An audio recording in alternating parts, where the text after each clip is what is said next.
Welcome to Story Punk. I am Scott. Today I am without Drew. I am joined by my lovely wife Jane. Say hello. The hostess with the mostest. Yes, she is. And today we're going to do something a little different. Drew is actually taking some well-earned vacation for his birthday, and also between the vacation time he's taking and we're working around some construction that's going on in our normal recording area that made things a little challenging getting together to do this week's podcast. So don't worry, Drew will be back next week. But for today, we're going to do a little something different. We're going to do something we haven't done before on the podcast. We are doing a documentary. So, you know, it's about my two favorite things. Yes, two favorite things. Crime. Well, not crime, specifically gangsters, mobsters, the mafia, and hockey. But you know, it's a documentary is a different form of storytelling, but a form of storytelling nonetheless. We're looking at Untold, Crime Penalties. That's the name of the documentary.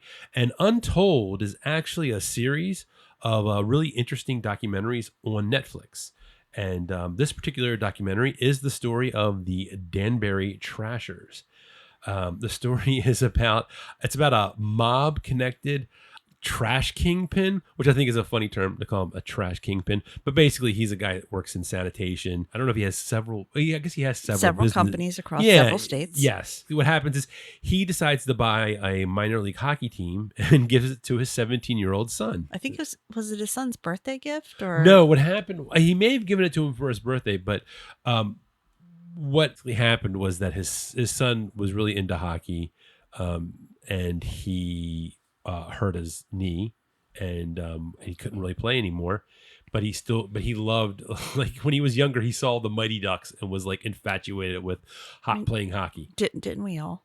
I guess. And I was always a big Emilio Estevez fan, but because of the injury, you know, I guess we've all been there. We want to give our kids something nice, and so why not a minor league sports franchise? So. And a job. He got the job as a general manager, too. That's right. He gave him the job. He's the general manager. The idea of this, everything in this documentary is all about, it's really like the violence and the money and the loyalty. FBI, there's an FBI raid. I mean, it's a pretty exciting documentary that's really packed into this. It's really fast paced. Like it's because it only covers about like 2 years. Yeah. That's all. Well, that's all there really was. That's all it took the FBI to crack it. But there is it's really a story about, like, thematically, it's about when you have ambition that outpaces accountability. And also the idea of, can you separate the thing that you built, can it be separated from how you built it? You know, it's ambition. I came up with this myself. I always come up with these like little goofy things and to impress people on the podcast. Well, I mean, you impressed me. You're married to me, so. But anyway, it's ambition without permission or accountability. Well, at least for a little while. So the marriage or the accountability? No, I'm talking about the movie, the documentary. So anyway, this movie was directed by Chapman and Macklin Way. And they are two brothers, and they've directed. They've done a lot of documentaries, actually. One of them was Wild Wild Country, which was a very interesting documentary about this cult in Oregon. It was and it was very critically acclaimed. It was about this Rajneesh cult. Never heard of it. Well, it was a really big deal in Oregon, like in the very early '80s. Okay. But. Anyway, but they also did, and this is actually the movie, the documentary that they did prior to this one that probably gave them sort of the template for how they wanted to put the Untold Crimes and Penalties a documentary together. And this was called The Battered Bastards of Baseball. And right up my alley. There you go. That's another sports movie that you would like. But basically, it was about the story of this Hollywood actor named Bing Russell, who put together a sports team. Oh, sports team. It was a minor league baseball team in Portland, and it was and it was about like these like sort of like this rogues gallery of like misfits that got put together to form this baseball team. And Bing Russell happens to be Kurt Russell's father. And I think Kurt Russell even played for the team. But anyway, he's in the documentary. And that actually sounds like something I'd be interested in watching as well. Maybe we'll have to do that one too. But so these guys come from documentary background. But this to give a little more information about what the story was actually about, the documentary. It chronicles the short-lived UHL hockey team, the Danbury Trashers. Now, UHL, as Jane, who is more versed in the the ins and outs of all things hockey, explained a little bit about to me what UHL hockey actually is. So it's minor league. I don't even think it exists anymore. I think it was absorbed by the ECHL. And so it's one step above club. This is the type of league this is where somebody is either like who wasn't good enough, I guess, to make it into the NHL. Like this is somebody that's trying to claw their way into the NHL or even like somewhere above. So I think the odds of somebody in the UHL ever making the NHL is pretty low. So typically, if you were drafted, you're going to go to the AHL, which if you're a minor league baseball fan, that's the equivalent of AAA. And UHL is just kind of like this free-for-all space where you might end up in the NHL, but if you are, it's probably because you're a goon. Yeah. Which... for those people that don't know, explain for people that aren't familiar with hockey, what a goon is in hockey. Yeah, so hockey has a lot of a lot of different roles on the team. There's offense and defense, and then there's the goon who could be in either one of those roles. But basically, they're out there they're the tough guy to protect whoever your best star players are. So they're going to be if there's a fight to be had, they're the ones who are in the fight. They're the guys they beat. They're on the team to get into fights, basically. Hell yeah! There you go. That's basically what it is. But also, this would be the place that guys that are probably at the end of their career that kind of crashed out would probably end up. Yeah. This is so. I mean, guys honestly, who can't hang it up. This is like to be clear. This is not the NHL, and this is not even like these are. Like it's not even the AHL. Yeah, this is not even like the second tier guys that are maybe waiting to go up. Yep. This is not Bull Durham, like to give a baseball metaphor. This isn't like this guy might get called up to the NHL. No. This is your they might get called up to the AHL if they're really, really lucky. You're a has-been or a never was, basically. Exactly. So anyway, you have this minor league world of hockey, and in walks this guy Jimmy Galante. Now, Jimmy Galante is he is a businessman who is very well connected to known criminals. Allegedly. Well, I mean, he was convicted, so I mean, I guess I don't know if we had to say allegedly or not. I don't want somebody showing up at my doorstep. That's true. He seems like a very nice guy. Very nice guy. I'd like to have a glass of wine with him. And also, well, I don't know if I want to have a glass of wine with him, but I will say this much, as it was made very clear in the documentary, is that he did not, he did his time like a man and did not snitch on anyone. Exactly. So that's, I want to make that Snitches very clear. Get stitches. Very clear right up front. But he's somebody that, so he kind of, he served in the Air Force. And once he got out, he was a driver for a sanitation company. And from there, it's sort of like that. And driver in every sense of the word. If you've ever watched The Godfather, Sopranos, any of those things. Well, I mean, I don't know about that. I'm just saying he was, but it was sort of a classic like bootstrap story where he was or the bootstraps with mob muscle attached to gun it. straps. Yeah. So he was, but basically he built an empire um, that eventually would control most of waste disposal in Western Connecticut and parts of New York. He had 20. So yeah, he did have multiple companies. He had 25 different companies and an estimated worth of over $100 million. And also, there was the Genovese crime family, which probably Okay. most people have heard of, at least on the East Coast. So I heard he actually had some companies in the Mid Atlantic too. Oh, okay. I wasn't even aware of that. Perhaps. Maybe. Yeah. So, but anyway, he built this empire, and and if he had any competitors, and they got in the way, they sort of ended up not being competitors anymore through various means.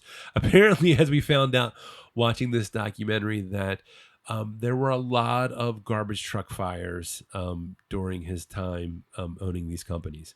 So when you're dealing with trash, things catch on fire. That's true. It just That's happens. true. It happens. Now his son, AJ Galante, who was 17. So as I was saying before, he had suffered a knee injury playing hockey, and he was told he couldn't play anymore. So his father, completely normal thing, just went out and decided to buy him a hockey team. I mean, that's what I do. But here's what I'll say about this guy. They do make him, at least in the beginning, almost seem like, hey, he's like this dopey kid. He's kind of silly. He seems like he's probably like a young punk kid, dopey kid. But I have to say, after watching this, he had a vision for what he wanted to do, and he executed. I mean, honestly, it was his dad's dealings that were more of a detriment to the ultimate fate of this team. You know what, I would agree with that. When I first started listening to him talk, and I'm like, this dopey kid, I want to punch him in the throat. But then seeing he was successful almost despite his best efforts. Like the fact that, it is so hard to have a successful sports franchise, especially a minor league sports franchise. And the fact that he was packing the arena every night for 2 years is insane. He had a vision. He had a vision, and he definitely committed to it. Yeah.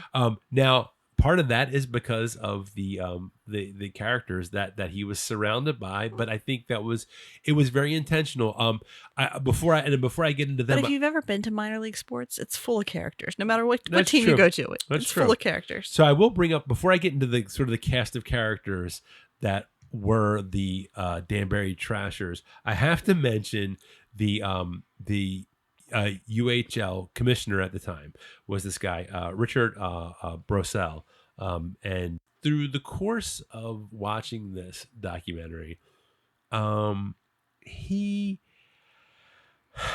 I don't know. There's something about him that I kind of felt like in the beginning, he's like, well, I don't know. Like, I'm just this guy bringing me in and telling me that he's going to do this thing for his son to, if you do this, I'm going to come down hard on you. Like, like he's like this hard ass to embracing the whole chaos that ends up, which we're going to get into, of what became of the whole, these two brief seasons that the Danbury Trashers existed. He sort of starts to embrace the whole thing, which obviously, it's because, America, capitalism, he is packing in this, what they show at the beginning. They show the arena where it is like there's hardly anybody in it. And then by the time, like by the second season, there are like diehard Trasher fans.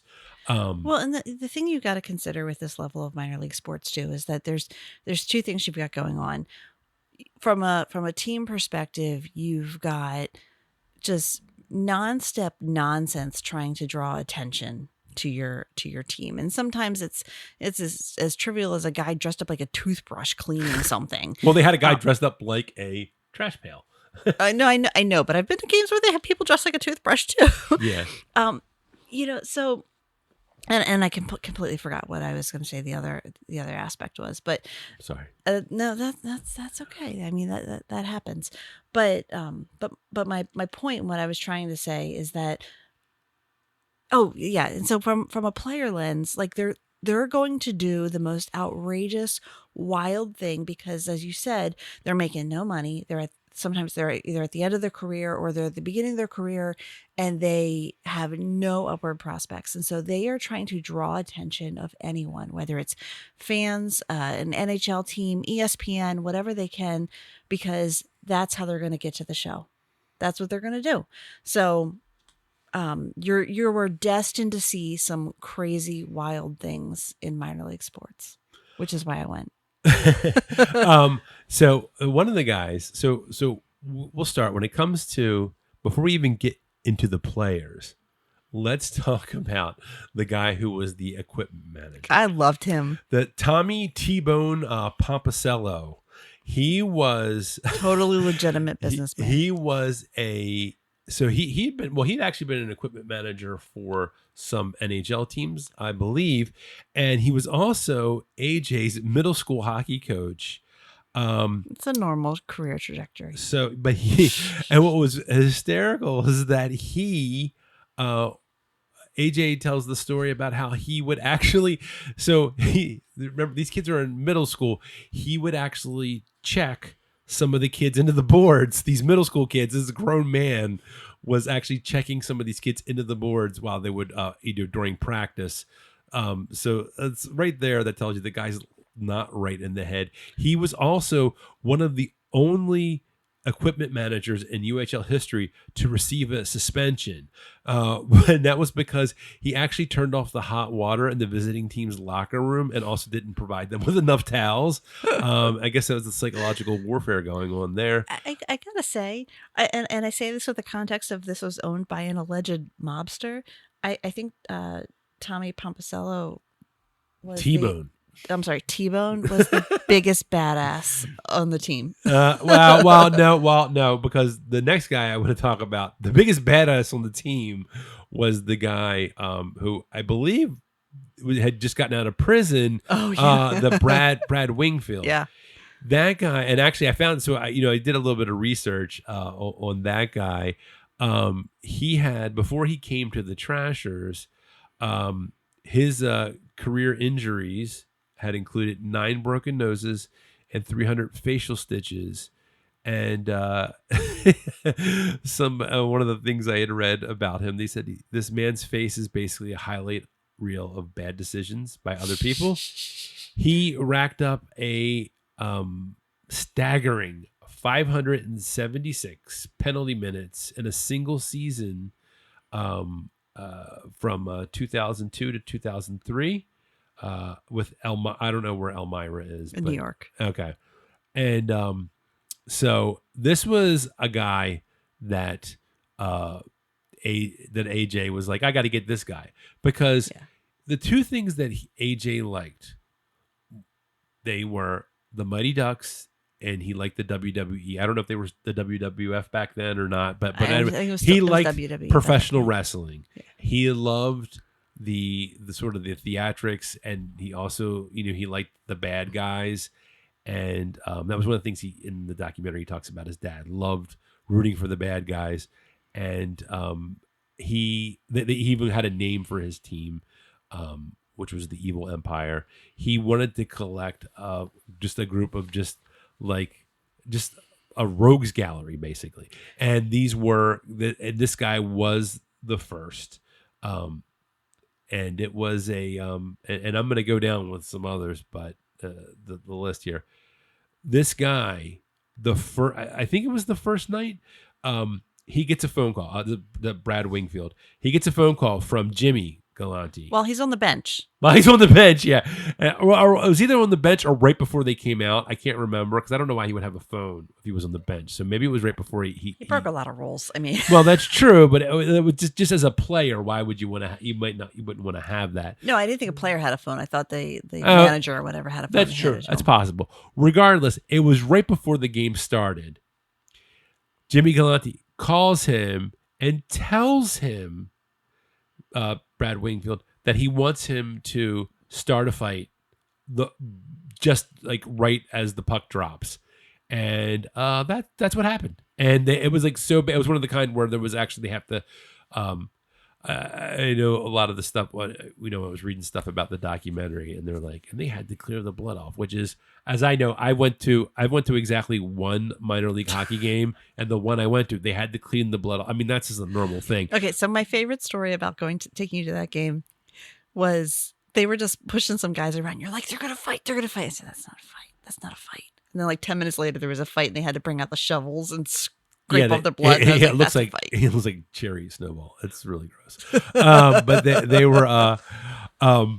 That was the first time I saw like a puck hit the glass and it sounded like a gunshot. I was like, whoa! We had front row seats. Normal, yeah. That's how I roll. Yeah, front row seats for minor league hockey. Remember, but front row seats for a lot of things. Well, I'm not saying that you didn't, but I'm just saying like I'm not like we're not like high rollers, please. Anyway, so then and so keeping with that theme of having like this group, this stable of like badasses, they hired this guy, Ruman Nader, the Nigerian Nightmare, who actually played in the NHL. He was a former Buffalo Sabres. He played for New York Rangers. He played for the Atlanta Thrashers. He, while he was in the NHL, had racked up 289 penalty minutes in one. Oh no, I'm sorry. While he was with the Thrashers, he racked up 289 penalty minutes, and he also there was a part in the documentary where they were talking about how they when there was a guy who kind of did like a dirty move on Brad Wingfield and broke his leg, and it was like bad. It was like bad. Like it was a bad. Yeah, break. you. They said you could hear it in the stands. You could hear his leg like snap, and he was like on the ice scream, and the Nigerian Nightmare guy, Ramon, was friends with Brad, and so he went off when the game resumed and got it. He was fighting two guys at once, and then I think he even fought one of the refs or something like that. I can't remember. But he was suspended for 20 games. This guy was a badass. Something else that was interesting that I found when I was researching this, and I was a little not disappointed, but it is what when they do documentaries, and when it comes to storytelling, and you want to, and this is something actually I remember Drew was talking about when we were talking about I think it was Amadeus, and he was talking about the idea of telling sort of like a heightened reality when you're doing like a biography. But I mean, they do a little bit of that when you do documentaries too, and you kind of add some stuff to kind of make things a little more interesting. So one of the guys they interviewed was this guy, David One-Eye Willie Beauregard.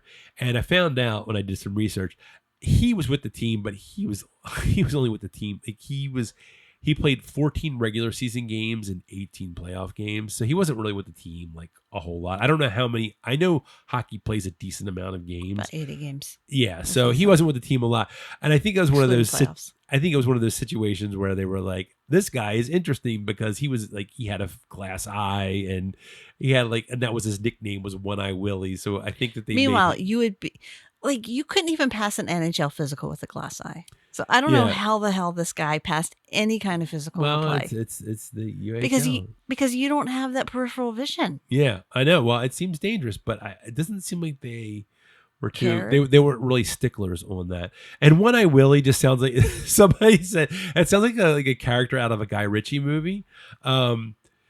Also, they had the two brothers, Drew and Michael Amisacoli. And they're sort of like, they were very similar to, and actually were recruited and signed because they reminded AJ of the Hanson brothers from the movie Slapshot. And it is funny because during the interview, and this is mostly why I note them, because there wasn't a whole lot that they talked about them, in the documentary. I mean, they come back to them, interviewing them throughout the documentary, but I don't feel like they add a whole lot other than the fact what makes them hysterical is that they keep interrupting each other and then yelling at each other. I loved their banter. I know it was like what they were. I didn't really feel like they were adding a whole lot to the story other than the fact that it was hysterical that they were yelling at each other for interrupting each other. I would just want to invite them over to the house. Maybe. Now, if you're hearing this, call me. No, do not call. So they had a, but kind of like, as I'm going through like all the different people that were on the team, going back to sort of the surprising amount of savvy that someone like AJ Galante had was that, and I thought this was very smart. They signed. The first player they signed was Brent Gretzky, who was terrible. I mean, he might be terrible, but but he's a Gretzky. But he's a Gretzky. I mean, Wayne Gretzky is one of the most famous hockey players. I mean, probably. I mean, up there. It's like if you ask somebody who doesn't know anything about, if you ask somebody that doesn't know anything about hockey, name one hockey player. There's a good chance. Maybe because we grew up in the 80s, but I feel like the majority of people would know who Wayne Gretzky is. Yeah. Yeah, I think most people would know who Wayne Gretzky is, and I think that was pretty smart because it's going to generate a lot of interest and it was a joke. I mean, and he knew it was a joke. He even says it. It's like we signed a Gretzky. It was Brent Gretzky, and they knew it, and I'm sure Brent Gretzky probably knew it too. He knows like some minor league. That's why Brent Gretzky got signed with every flippin' team he was ever with. I'm sure. But the other thing that was smart on his part was that the 2005 so the first season was 2004-2005, but also 2005 was the NHL lockout. Yeah. So he was like, well, wait a minute, there's probably some NHL guys that aren't doing anything, so they got Michael Rupp, who played for this guy is like a legitimate like New Jersey Devils, like and I'm not talking about like this wasn't even like some bum like on a team. This is like a legit Stanley Cup winning, like he scored the game winning goal to win the Stanley Cup for the New Jersey Devils. So, I mean, like that's a real dude. Like that's a real NHL player. That's not like some like peripheral guy. Well, and especially in that area, I mean, the people in that area, they might be Devils fans. They might be, Rangers fans, but I think he was a Devils fan, which is why he knew who this guy was. And I think it was a smart move. Oh, it was. And it was like, he was like, I know, because he was like, they're probably not doing anything. And it's funny because when you're watching Michael Rupp, when he's being interviewed, even he was saying it was very strange the way they paid him because, and that's a whole another thing. It was like the way that they were paying these guys. They were getting, I think it was the guy One Eye Willie. He's like, we were getting paid under the table. And then he stops and he goes, should I be saying that?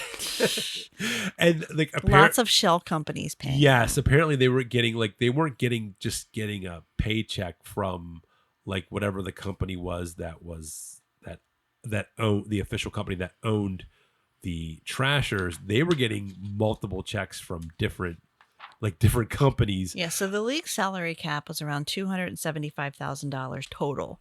And so to put that in perspective, a hockey team is going to have maybe 30 guys on it. So you spread $275,000 across 30 guys. They're not making a lot of money. And so they got in trouble. One of the charges against Jimmy Galante was for wire fraud. And that was for him faxing documents across state lines to pay upwards of like $750,000, but he was pushing that through different companies to pay the players and their spouses. I mean, basically, when you're doing illegal activity, if you're communicating any way other than face to face, you're going to get hit with wire fraud. I mean, that's just you got to know that. You got to know that. But it was funny to watch it because he was like, he was like, this is unusual because apparently even in the contract negotiation was like we're going to pay you this much. And he was like, okay. I think it was. I Well, think it was more than he expected, and they. I think and they all were. normally signing bonuses aren't in cash. Yeah, yeah. Here you go. Here's a stack. Some bands. And it was funny too when they were interviewing the guy. So the guy who was like sort of like the FBI agent who was working the case. So this is here's the funny thing. They called the FBI investigation. They called it Operation Pale Rider, but after it was inspired by the Clint Eastwood movie. It's an old Western Pale Rider, except they called theirs Pale Rider. The Clint Eastwood movie is Pale, pale, like as in pale, like a color is pale.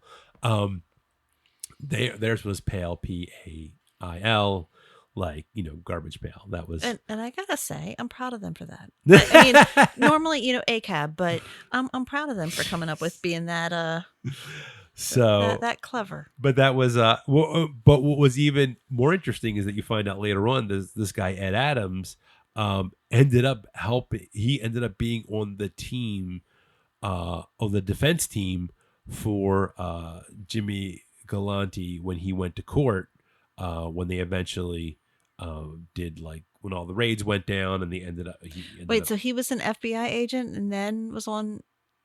Well, apparently, what he said. Now, this is what he says. Oh, that's right. I remember that part. Yeah, right. This is what he said was that and maybe he's saying it because he did it and he's trying to justify it, or maybe I don't know, but he did say that that's not uncommon for that to happen because everyone's entitled to due process. Well, it's not so much due process. It's just that it's like, well,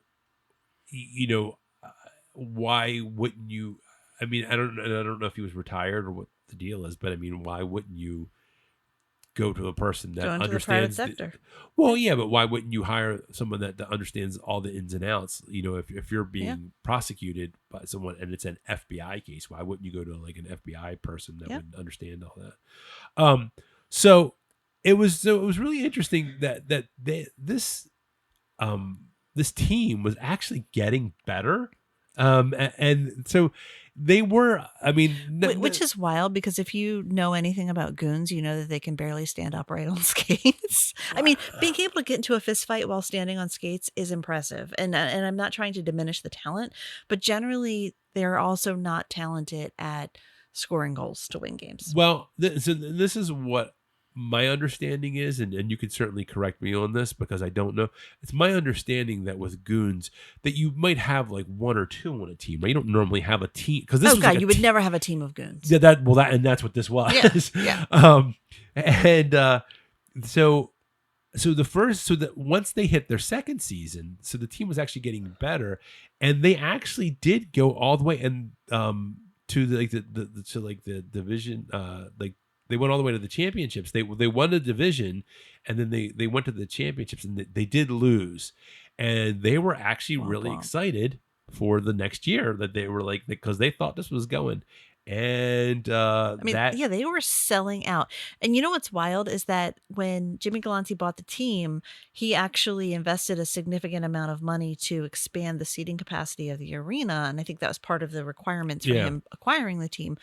But so they took that arena from 750 to a few thousand people, and they were selling out. And so, the capacity was only 750 people, like 750. When he first signed the team, but then he expanded because you got to consider these are tiny ass towns, and so I thought at least would hold a couple thousand. I didn't know. Well, no, because these arenas are for they're for club teams, they're for kids taking skating lessons. They're not to host professional of any caliber, and so he had to expand it. But I mean, in a lot of these towns, like they're so tiny, this is all they got. Yeah. So it's not unusual for a lot of people to show up. But I got to tell you, one of my proudest moments of attending out of state minor league sports was when my seat was randomly selected. I won a free month of electricity bill had I lived in that city, but I didn't. So I actually gave my ticket to the people sitting next to me. I was like, go claim it. That was very nice of you. I'm a good person. You are. So anyway, at the end of the 2005-2006 season, that June, the FBI raids one of Jimmy Galante's one of his businesses, and he gets indicted on 72 criminal charges. And the Trashers had to suspend operations. They released all their players, and basically the whole thing was over just like that. And then 2 years after that, in 2008, Jimmy pleads guilty and is sentenced to 87 months in federal prison. And that's basically the end of the story. He pled guilty to racketeering, conspiracy to commit wire fraud, defrauding the IRS, and he was forced to forfeit his controlling interest in all 25 different businesses. He served 7 years and he got out in 2014. Now, there's a claim that The Sopranos was based on Jimmy Galante and his family, and including that they're saying that his son AJ was a nod to AJ in the TV show The Sopranos, but it's never been officially confirmed, and David Chase has never admitted to it. But you have a trash business mob boss in New Jersey / Connecticut with a son named AJ who loves pop culture. So I don't know. Maybe you decide. Maybe. He did have a signed picture. It was a signed picture of The Sopranos from James Gandolfini. That said "To the real Tony Soprano." I mean, maybe that was like tongue in cheek. Who knows? But and so I just gotta say, so after he went to prison and he pled guilty to protect his son, which I totally understand as a parent, and he got 87 months, which is 7 years, and honestly, so the businesswoman in me is sitting here going, they actually had a really good thing going. I kind of question, did they really need to suspend operations? They probably could have, if he was only going to be in jail for 7 years. I mean, I don't know. I have no idea what the details were. I mean, like, was that something that they were forced to do? Like, I don't know. Maybe the league was like, we can't have. I think AJ's got a decent head for business. I mean, that said, so if you look at the history of the UHL, teams were getting suspended for the season for doing wild and outlandish things prior to the Trashers coming on board. Yeah. So, I mean, I feel like that was kind of par for the course. Yeah. That maybe they could have figured it out, assuming that wasn't a requirement of the charges or pleading guilty. I think it's interesting to note this was originally just supposed to be about AJ and about being the youngest GM in the UHL, and that was sort of their angle that they were going for. But as the more that they did, the more research they were doing, then they were like, this is like a whole story. Like they realized like the team itself was just such an interesting story. Yeah. So it became a lot more than that. And honestly, props to AJ. I mean, so first of all, he never would have gotten this job in a million years without his dad. That said, he did a pretty damn good job, and it kind of, as a business person, and it kind of sucks that he lost credit for that. If you watch the trailer, like I think like you watch the trailer and even watch the beginning part of the documentary, you are going to form. You're gonna like. Because I remember watching the trailer and you just see it and you're like, oh my God, I'm going to hate this guy. You know what I mean? And the more you watch it, you're like, he's actually not that bad. And you know what? He actually probably is a pretty good businessman. I mean, obviously his father's a good businessman. He's got a decent head for business. He does. I'm not saying that he, is everything that he did was great. I'm not trying to diminish the things that he did, but obviously, there was he had something.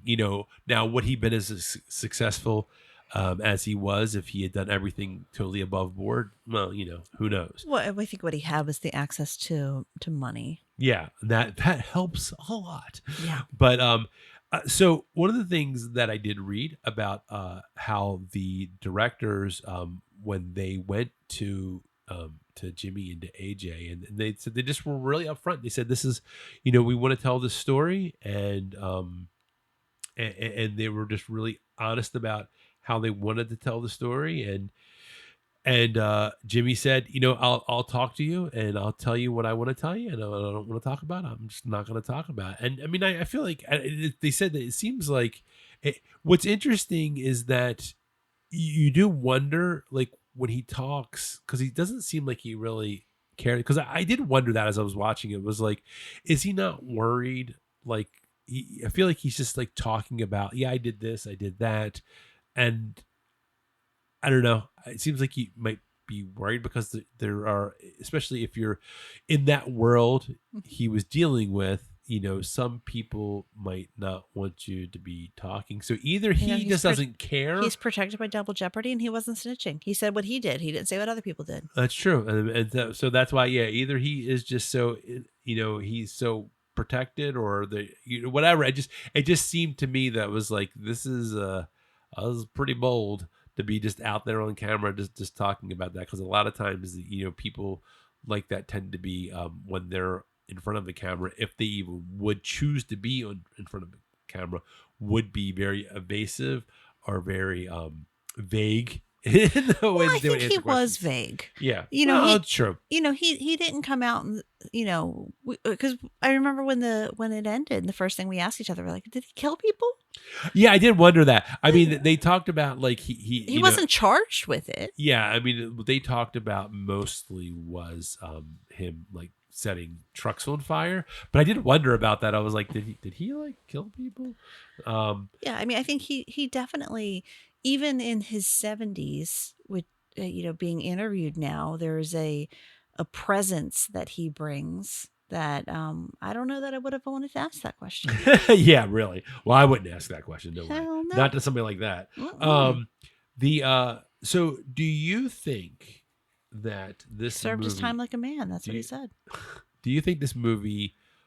Do you think it glorifies that sort of life, that criminal enterprise and doing what that sort of, and that bad boy mythology? So, it's an interesting question. I don't think so, because I think it presented it very much in kind of a just the facts sort of thing. What they didn't explore, but it also wasn't relevant to the story, was what's the after effect of someone being a goon, and the the physical disruption and CTE and all that kind of stuff. But it wasn't relevant to the story, and I think that's the only way that could have potentially taken a stand. I don't think it really took a stand. It was just very matter of fact, like, here's what happened, and it built up to the hype when it was appropriate to do so, and but it also didn't mourn like, oh, he never should have gone to jail.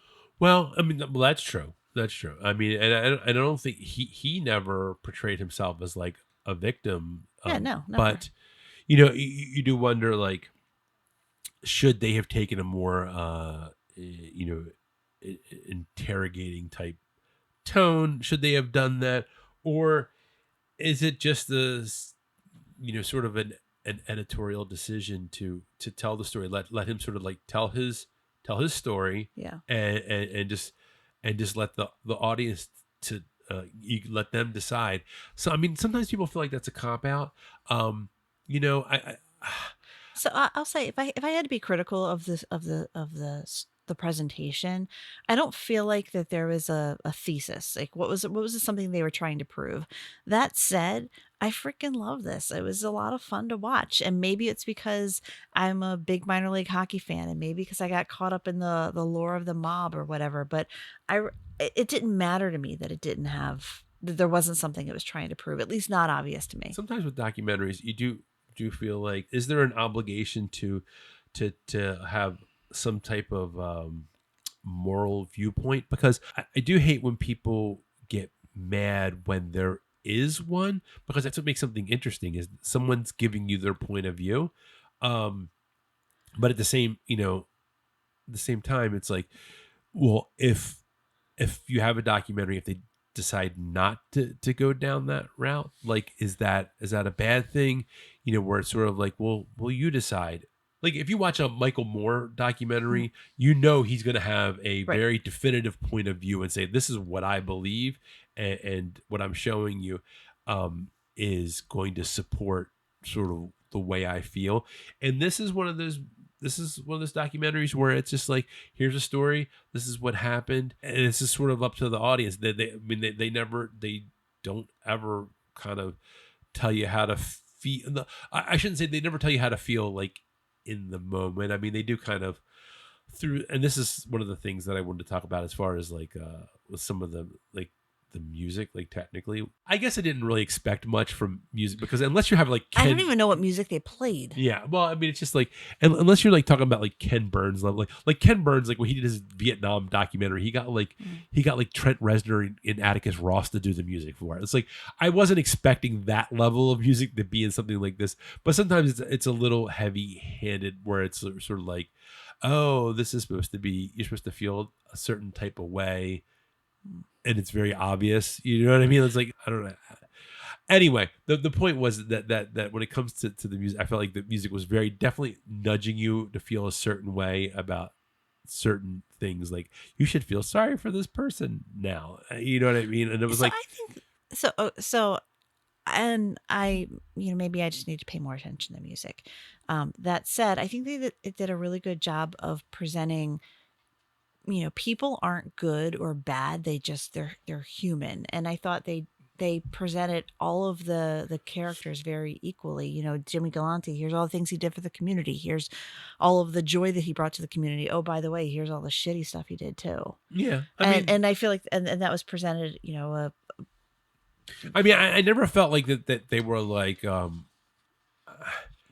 never felt like they were like, this guy's a victim. And I mean, I think we kind of covered that part, but I mean, I never felt like they were like, oh my God, he's a victim of circumstance, or did he really do these things? I never felt like they tried to go down that road. I do like the way that the structure of the film.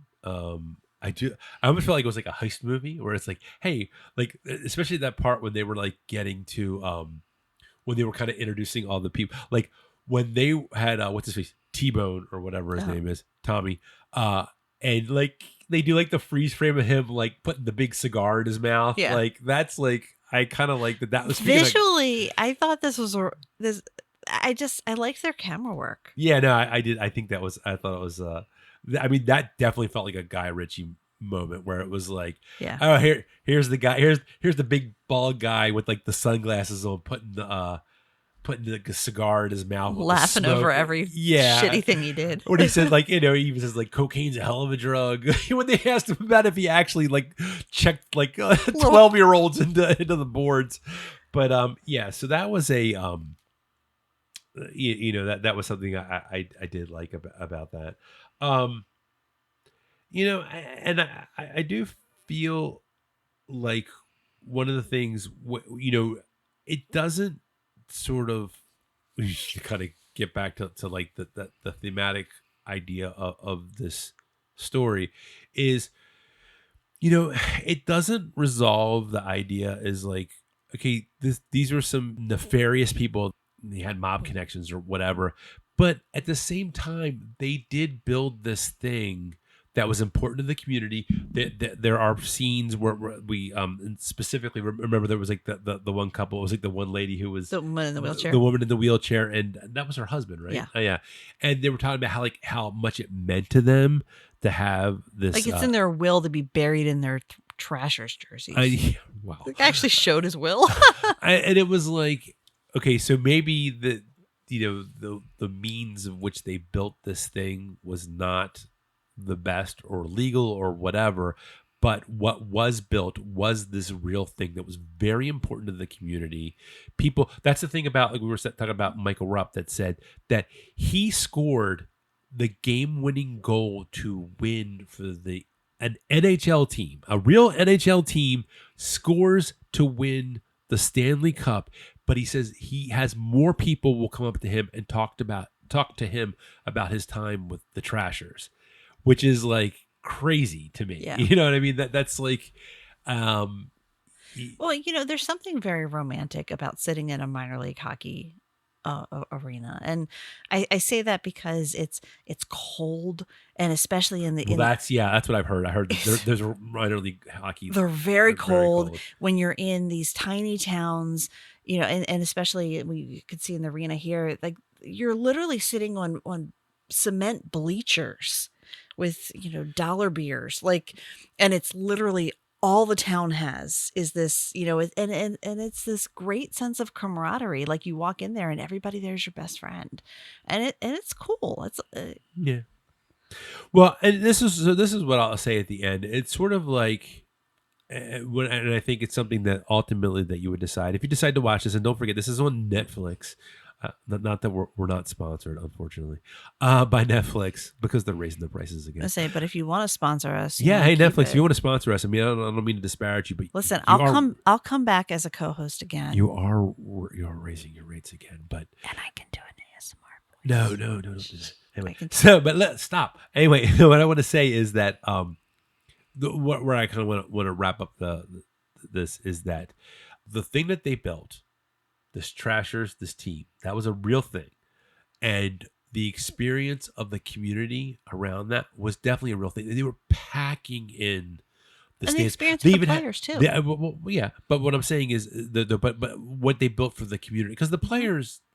That's a sort of a different thing, but I mean it was. I mean they have a scene where Brad Wingfield, where he talks about like Jimmy Galante, like he's like, he was like one of the best persons he ever met in his life, and then Jimmy, they showed Jimmy actually walks in and see like in real time. This is spoiler years later, and he actually walks in and they hug.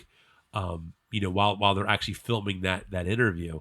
But what I'm saying is, but the sort of that joy for the community and for the players or whatever, that thing's real.